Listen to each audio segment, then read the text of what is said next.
देखो 3 masses 3 masses 3, 4 and 5 kg. ये 3 masses of 3, 4 and 5 kg. 3 masses of 3, 4 and 5 kg are located at the corner of equilateral triangle. Equilateral triangle है ये। इसके जो 3 corner हैं, तीनों कॉर्नर पर क्या है, कितने कितने केजी का मास लोकेट हैं। मान लो ये M1 है, ठीक है। इसमें से एक M1 है और एक M2 है और एक M3 मान लो। M2 और ये M3 है। तो M1 की जगह 3 हो जाएगा, M2 की जगह 4 हो जाएगा और M3 की जगह 5 हो जाएगा। बात समझ में? तो अब देखो यहाँ पर हम इसको पूछा सेंटर ऑफ मास है ना। तो सेंटर ऑफ मास जो होता है, सेंटर ऑफ मास क्या होता है? सेंटर ऑफ मास का x coordinate, centre of mass का y कोऑर्डिनेट और सेंटर ऑफ मास का z कोऑर्डिनेट। ये तीनों कोऑर्डिनेट आपको अलग अलग निकालना है तो सेंटर ऑफ मास मिल जाएगा। तो सेंटर ऑफ मास का जो x कोऑर्डिनेट है वो क्या होगा, m1 x1 m2 x2 plus m3 x3 अपान m1 plus m2 plus m3। और सेंटर ऑफ मास का y कोऑर्डिनेट कितना होगा,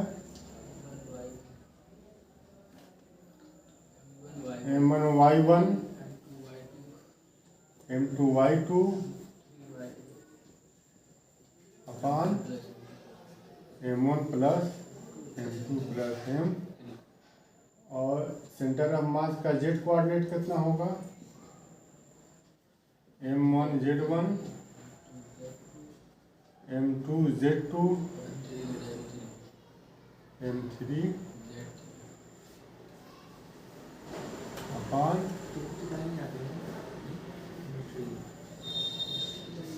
m1 plus m2 plus m3। तो सेंटर ऑफ मास जो है ये x और y और z तीनों कोऑर्डिनेट आपको पता चल जाए तो सेंटर ऑफ मास का लोकेशन पता चल जाएगा, सेंटर ऑफ मास कहाँ है। तो इसमें आप x और y एक्सिस जब आप बनाएंगे तो x और y एक्सिस आप ऐसा बनाइए कि आपको सवाल लगाने में, क्वेश्चन सॉल्व करने में थोड़ा आराम हो जाए, थोड़ा सहूलियत हो जाए।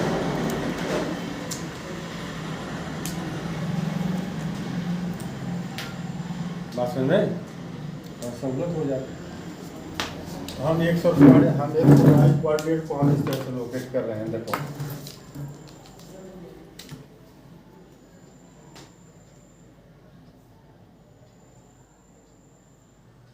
हम सेंटर ऑफ मास को ले रहे हैं m1 पर,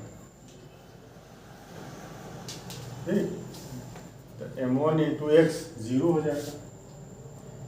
यहाँ m1 के लिए x कोऑर्डिनेट कितना होगा, 0। और m1 के लिए y कितना होगा, 0। m1 के लिए z कितना होगा, 0। ठीक, एक चीज तो हमें 0 मिल जाएगी, ठीक है। तो अब देखो हमको सबका x कोऑर्डिनेट और y कोऑर्डिनेट हमें पता करना है। इसका तो पता हो गया। और ये 1 मीटर साइड इसकी है 1 मीटर, इसकी भी साइड 1 मीटर। तो ये बीच में कितना आएगा, बोलो, 0.5 आएगा। इससे मिला दीजिए और इसको इससे मिला दीजिए। इसका कोऑर्डिनेट क्या होगा, इस पॉइंट का एक्स कोऑर्डिनेट कहाँ तक आ रहा है, 0.5। तो y वाला क्या आएगा, निकाल लीजिए आप। ये 0.5 है, ये यहाँ से यहाँ कितना है 0.5। तो y वाला कोऑर्डिनेट निकल जाएगा आपको। मान लीजिए ये b है, ये a है, ठीक।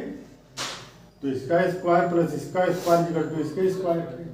इसके स्क्वायर में से इसका स्क्वायर माइनस करेंगे तो इसका स्क्वायर आ जाएगा ना। तो ए बी का square equal to O B का स्क्वायर माइनस ओ ए का स्क्वायर। तो ये ओ बी का स्क्वायर कितना हो जाएगा 1 का स्क्वायर 1 और माइनस ओ ए का स्क्वायर 0.5 का स्क्वायर। तो ए बी का स्क्वायर कितना हो जाएगा 1 माइनस 0.25। तो ए बी का स्क्वायर इक्वल टू 0.75 हो जाएगा। ये 0.75 हो जाएगा इसका स्क्वायर, ए बी का स्क्वायर। इसको पाइथागोरस से निकालेंगे। हाँ हाँ, पाइथागोरस से निकालेंगे ना, ठीक है। बोलो ये ठीक है ना।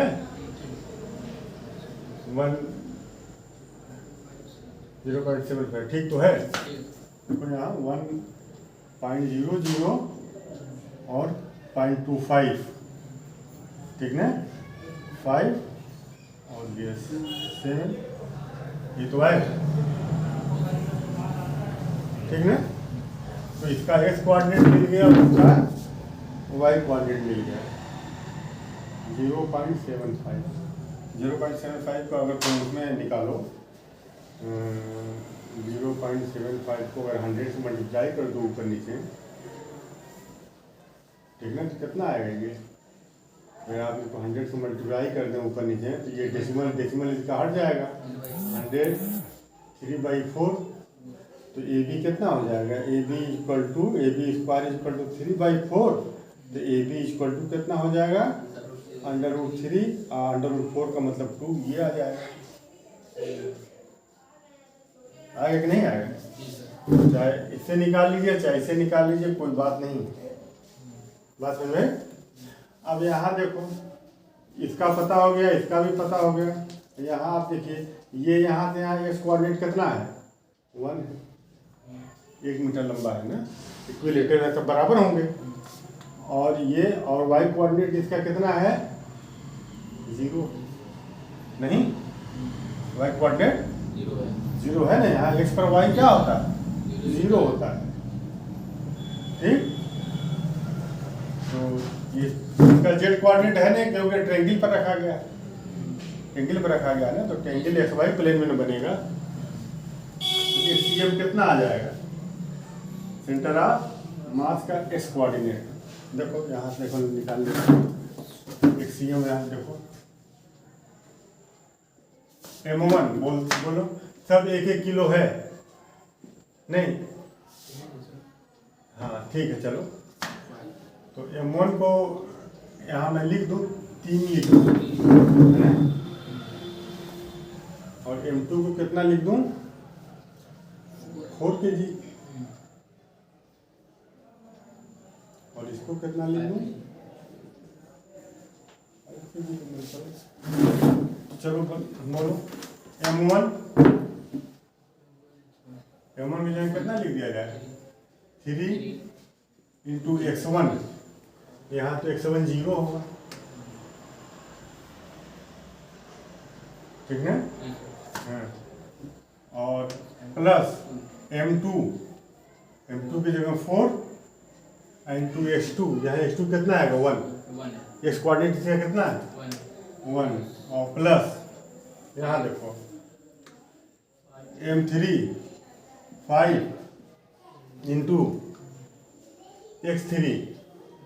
x3 कितना है 0.5 अपॉन 3 + 2 + 4 + 5 3 + 4 + 5। अब एक सीएम कितना आ गया बताओ। ये 4 × 1 = 4 प्लस 5 5 जा 25, 2.5 अपान ये कितना आ जाएगा 7 7 5 7 और 5 12 नहीं, तो ये आ गया 6.5 अपान 12। एक्सीएम कितना आ गया 6. ये आ जाएगा 0.54 मीटर। 0.5 को डिवाइड करोगे तो 0.54 मीटर आ जाएगा। ठीक, ये चीज मिल गई, सेंटर ऑफ मास का एक्स कोऑर्डिनेट मिल गया। सब चाहिए हमें ना, अब सेंटर ऑफ मास का Y coordinate centre of mass कैसे लिखेंगे ना,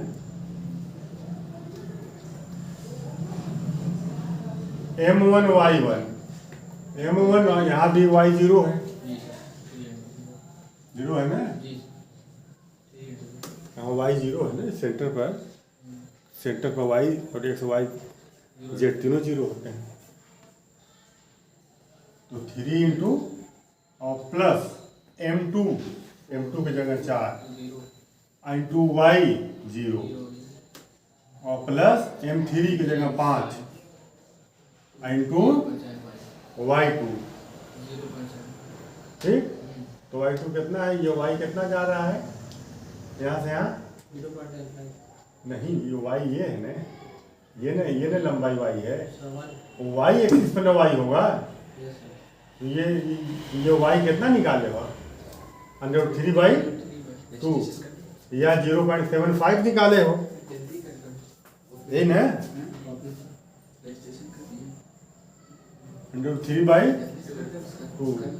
ए बी कितना आपने निकाला है, ए बी निकाले हो ना √3/2, तो वही तो यहाँ रखना है अपान, फिर ये कितना हो जाएगा 3 + 4 + 5, तो ये हो जाएगी, तो दोनों 0 हो जाएगा, तो 5√3/2 ठीक, और डिवाइडेड बाई 12, तो ये कितना आ जाएगा 5√3 डिवाइडेड, ये 1/12 हो जाएगा ना, तो कितना आ जाएगा 5√3/24, 5√3/24, ये आ जाएगा 0.36, ये कितना आएगा 0.36 मीटर आ जाएगा ये। अब इसका जेड कोऑर्डिनेट देखो, सेंटर ऑफ मास का Z coordinate M1 Z1, Z यहाँ 0 है, तो M1 की जगह 3 इंटू 0 प्लस, अब इसका जेड कोऑर्डिनेट हम क्यों निकालेंगे, जेड कोऑर्डिनेट इसमें है ही नहीं, ये प्लेन है ना, ये ट्रायंगल है, ये प्लेन में है, इसमें जेड कोऑर्डिनेट कहाँ होगा, नहीं जेड कोऑर्डिनेट तो जब उसकी ऊंचाई रहेगी इस पर ना जेड कोऑर्डिनेट होगा, यहाँ इसका लोकेशन बताना है तो x और y, फिर ऊपर की तरफ z, ये तो प्लेन में है ना, प्लेन में जेड कोऑर्डिनेट नहीं होता है, हो गया, तो सेंटर ऑफ मास कितना हो गया, centre of mass location of centre of मास कितना हो गया, x वाला कितना आया था 0.54 और 0.36, ये सेंटर ऑफ मास का लोकेशन है। सेंटर ऑफ मास कहाँ आएगा, 0 से यहाँ से O से, ये O है ना, O से 0.54 थोड़ा सा आगे जाएगा, 0.5 तो यही है, 0.54 थोड़ा सा आगे जाएगा, और 0.36 ऊपर, 0.36 ऊपर जाएगा कहीं।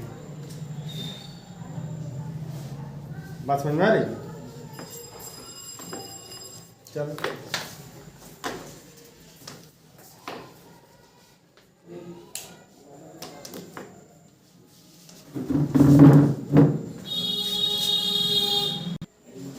ठीक, स्क्वायर ऑफ साइड 4 सेंटीमीटर, इसकी साइड कितनी है 4 सेंटीमीटर है, स्क्वायर है तो सबकी साइड 4 सेंटीमीटर होगी। यूनिफॉर्म थिकनेस, इस स्क्वायर का जो थिकनेस है हर जगह क्या है, बराबर है, uniform. Is divided into 4 equal square, 4 equal square में इसको डिवाइड किया गया है। ठीक, तो आइए आप डिवाइड करिए 4 इक्वल स्क्वायर में। 4 इक्वल स्क्वायर में डिवाइड ऐसे ही ना होगा, 4 इक्वल स्क्वायर में इसको डिवाइड किया गया है। And if one of square is cut off, एक को काट के निकाल दिया गया है, एक को यहाँ से काट के निकाल दिया गया है। देखो एक बाहर हो गया, ठीक। तो देखो इधर देखो जरा, एक को बाहर कर दिया गया है, तो ये आपका बचा, ये इसका सेंटर ऑफ मास कहाँ जाएगा? सेंटर ऑफ मास हमेशा जो सिमेट्रिकल लाइन होती है उस पर होता है ना। सिमेट्रिकल लाइन जो होती है सेंटर ऑफ मास उस पर होता है कहीं। इसकी सिमेट्रिकल लाइन क्या है, इसका सेंटर ऑफ मास क्या है? देखो ये एक सिमेट्रिकल लाइन है और ये एक सिमेट्रिकल लाइन है, दोनों जहाँ कट करेगी वहाँ सेंटर ऑफ, इसके भी सिमेट्रिकल लाइन पर होगा, इसके भी सिमेट्रिकल लाइन पर होगा। बात समझ में? सिमेट्रिकल लाइन पर। तो अगर इसको काट करके न निकाला जाता तो इसकी सिमेट्रिकल लाइन ये होती और इसकी सिमेट्रिकल लाइन ये होती। यहाँ से एक लाइन अगर आप खींचें, इधर का और इधर का दोनों पोर्शन अगर एक जैसा हो, सेम हो, तो ये लाइन क्या है? सिमेट्रिकल लाइन कहलाएगी। ठीक है, तो ये सिमेट्रिकल लाइन और ये सिमेट्रिकल लाइन, दोनों का डायगोनल क्या होगा? सिमेट्रिकल लाइन होगा। दोनों यहाँ कट करता तो ये उसका सेंटर ऑफ मास हो जाता। बात समझ में? ये सेंटर ऑफ मास हो जाता, ठीक ना। तो अगर हम इसको निकाल देंगे तो सिमेट्रिकल लाइन कहाँ आएगी? देखो सिमेट्रिकल लाइन आपकी इस पर आएगी, सिमेट्रिकल लाइन इस पर कहीं होगा। ये सिमेट्रिकल लाइन है ना, ठीक। सिमेट्रिकल लाइन है तो अगर ये न काटा जाए तो ये यहाँ आ जाएगा, काट के निकाल दिया जाए तो ये किधर खसक जाएगा? ये इधर खसक जाएगा। सिमेट्रिकल लाइन में ये आप इसको काट करके इसको मोड़ दीजिए। देखो इसको जब तुम काट दिए तो ये चीज़ अगर यहाँ से निकल गई, इसको अब निकल गई, तो तुम मुझको बताओ कि कौन सी लाइन है जो ड्रा करने पर दोनों तरफ का शेप बिल्कुल सेम होगा? वो यही लाइन है। बोलो, अगर हम इसको काट करके निकाल दें, इतना निकाल दिए नहीं, तो यही तो एक लाइन है कि अगर हम इसको मोड़ दें इस लाइन पर से मोड़ दें तो बिल्कुल ये यहाँ से मुड़ेगा और ये इस पर लग जाएगा और ये इस पर लग जाएगा, सेम बिल्कुल सेम साइज बनेगी। देखो ये और ये दोनों साइज सेम है नहीं है, तो ये सिमेट्रिकल लाइन हुआ कि नहीं हुआ? तो इसी पर सेंटर ऑफ मास आएगा, सेंटर ऑफ मास इसी पर आएगा, ठीक ना। तो अब देखो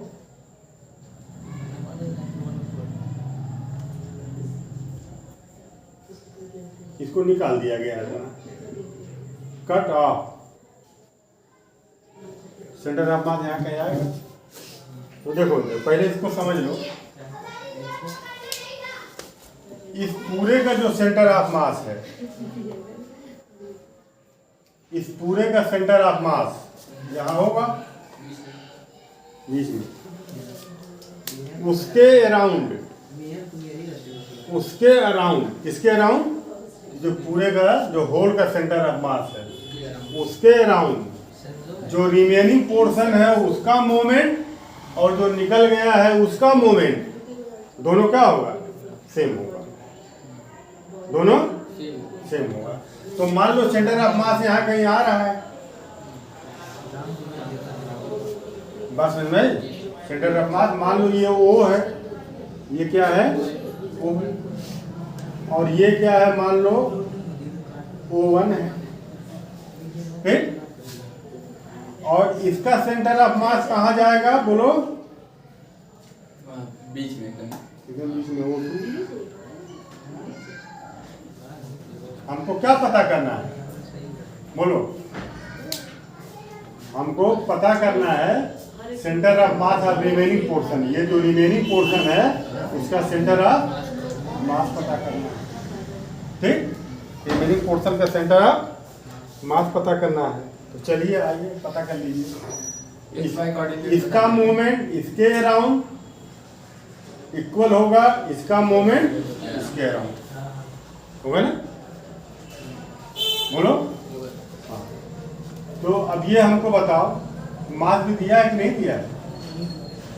4 सेंटीमीटर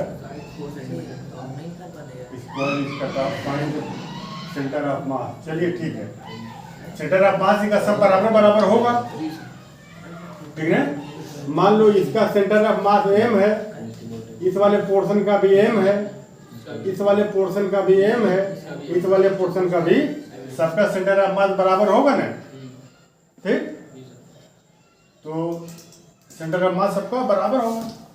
ये सेंटर ऑफ मास कर रहे हैं सबका, जो 4 पोर्शन में 4 स्क्वायर में आपने इसको डिवाइड किया है और थिकनेस इसकी बराबर है, तो सबका मास क्या होगा, इक्वल होगा।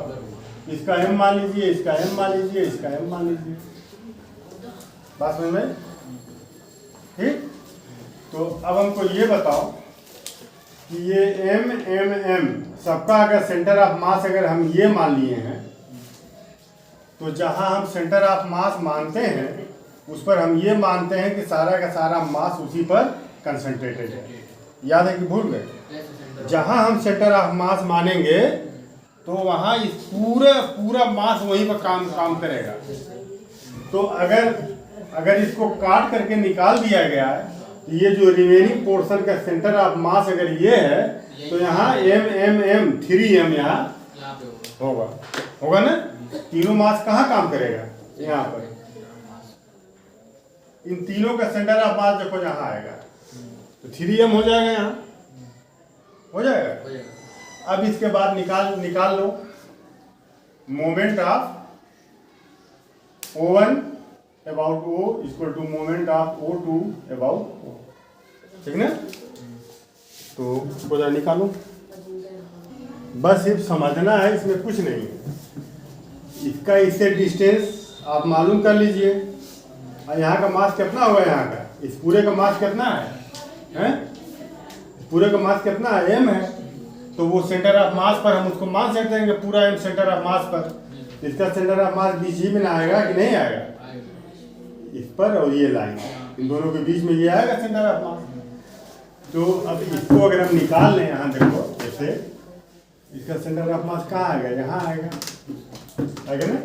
ये 4 सेंटीमीटर है, 4 सेंटीमीटर, तो ये कितना हो जाएगा 2, और ये 4 है तो ये 2, तो ये 2 हो गया और ये 2 हो गया। ये हमको पता करना है। तब बताओ ये कितना होगा, मान लीजिए A B C D है ये, ठीक। तो BD का स्क्वायर बराबर पाइथागोरस क्या है, इसका स्क्वायर बराबर इसका स्क्वायर प्लस इसका स्क्वायर, 2 का स्क्वायर प्लस 2 का स्क्वायर। तो BD का स्क्वायर बराबर 4 प्लस 4, ये 8 हो जाएगा। DD इक्वल टू √8, √8 का मतलब 2 × 2 × 2, ये हो जाएगा 2√2। BD कितना होगा 2√2। अब ये इसका आधा है, बोलो BD कितना है 2√2, तो ये कितना होगा 2√2/, OD कितना होगा 2√2/2 से कट गया, OD इक्वल टू √2 आ गया। तो ये कितना हो जाएगा √2, लिख दें यहाँ √2, ये हो गया √2।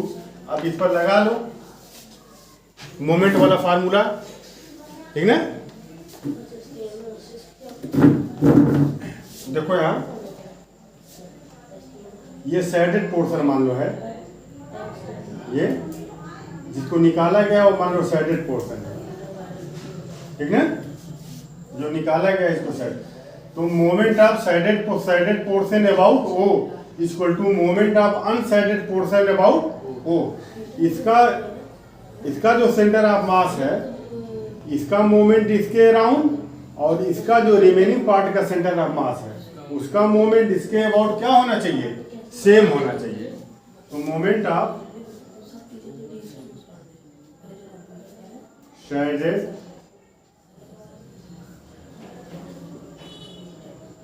Portion about O equal to moment of unshaded portion या रिमेनिंग पोर्शन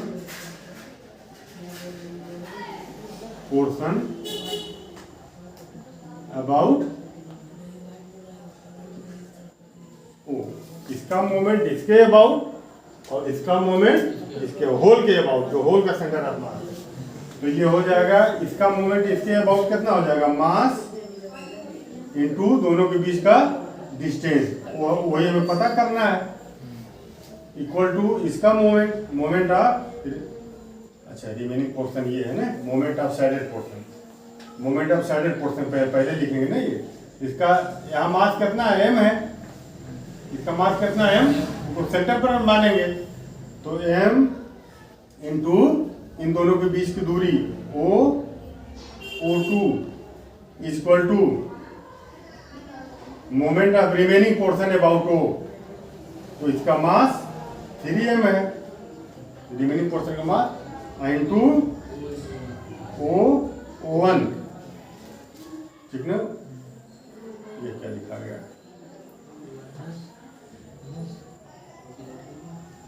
O1, ठीक ना। यही में पूछना पता करना है। तो O देखो इधर ये से कैंसिल हो गया, m से m क्या हो गया, कैंसिल हो गया। तो O1 equal to O2 by 3। तो O2 कितना आ गया है, ये O2 कितना है बोलो, ये पूरा कितना था बोलो। हाँ ये इसी को हम यहाँ लाए हैं, तो ये पूरा 2√2/2 था और 2 से डिवाइड कर दिए तो ये आ गया, ठीक है। ये तो ये डिस्टेंस कितना आ गया बोलो, चलो इसको एक ही मान को, ये डिस्टेंस कितना आ गया, √2। इसी को हम यहाँ लिखे हैं, ये पूरा कितना था, हाँ BD। अब हमको इतना पता करना है तो उसका हाफ कर दो, बीच में आएगा ये सेंटर, 2 कट गया, ये हो जाएगा √2/3 सेंटीमीटर। साफ लिख दें इसको, √3/2 सेंटीमीटर, ठीक है ना। तो ये डिस्टेंस कितना आ गया, ठीक, चलो यही आंसर हो गया। सेंटर ऑफ मास O से 3/√3/2 सेंटीमीटर पर होगा। O से पूरे बॉडी का जो सेंटर ऑफ मास है उससे कहाँ कितनी दूर खसक जाएगा, √3 कितना आ जाएगा,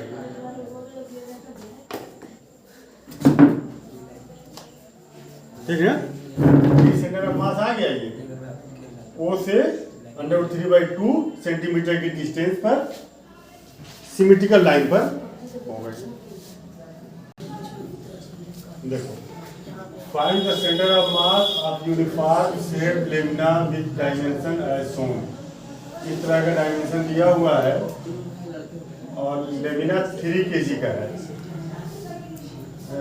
इधर देखो लेमिना 3 kg का है।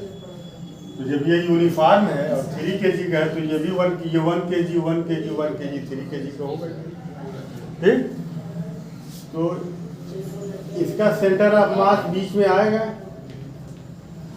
ये तो पक्की बात है।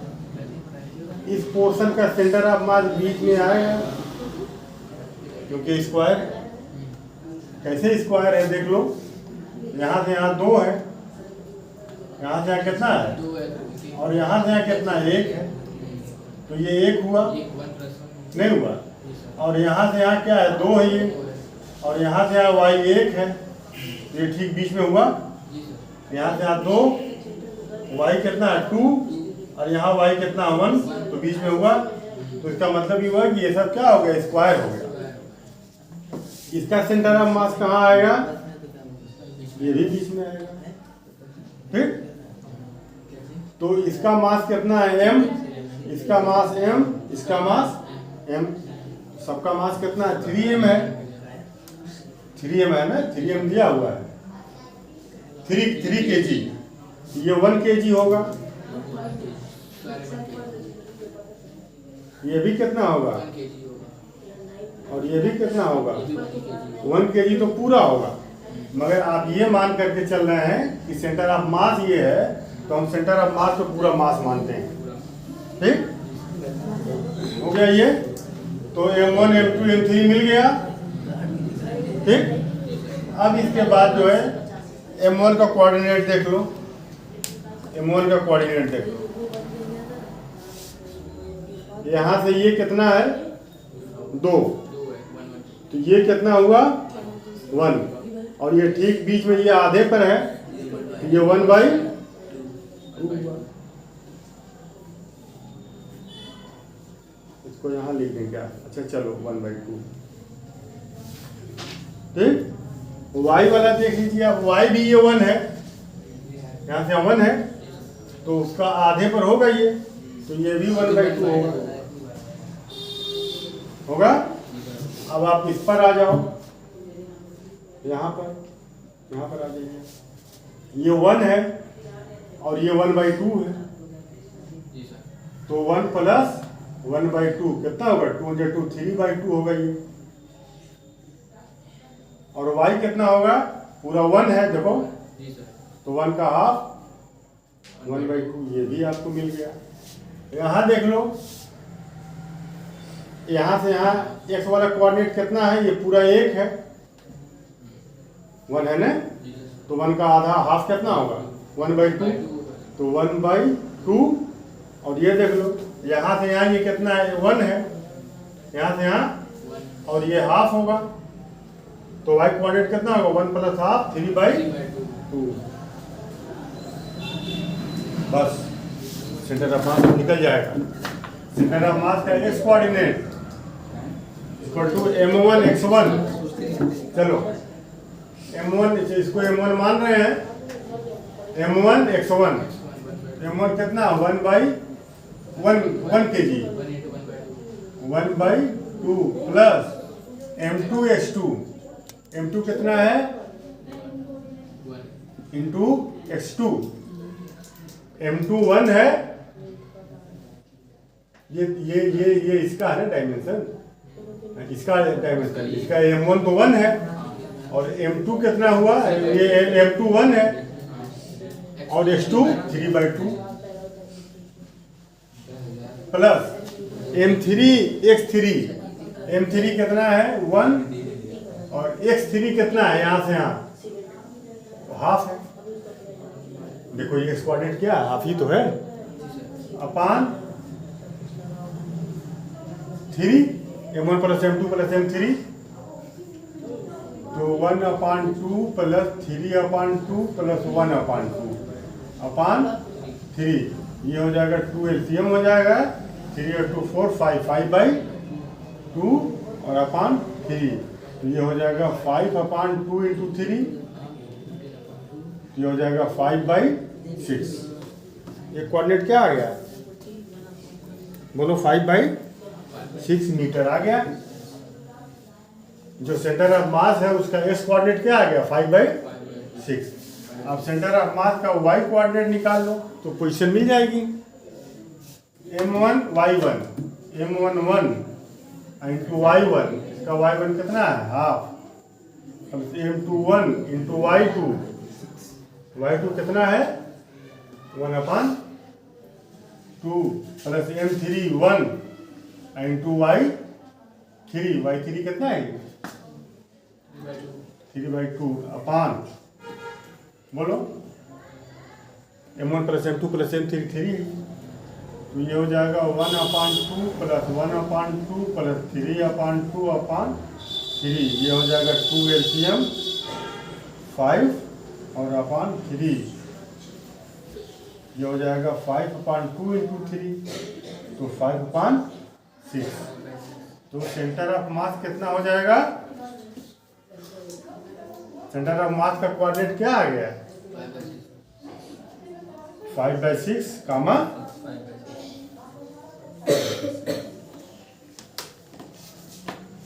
ये आ गया। ठीक, समझ में आ गया? हैं? चलो, इसको तैयार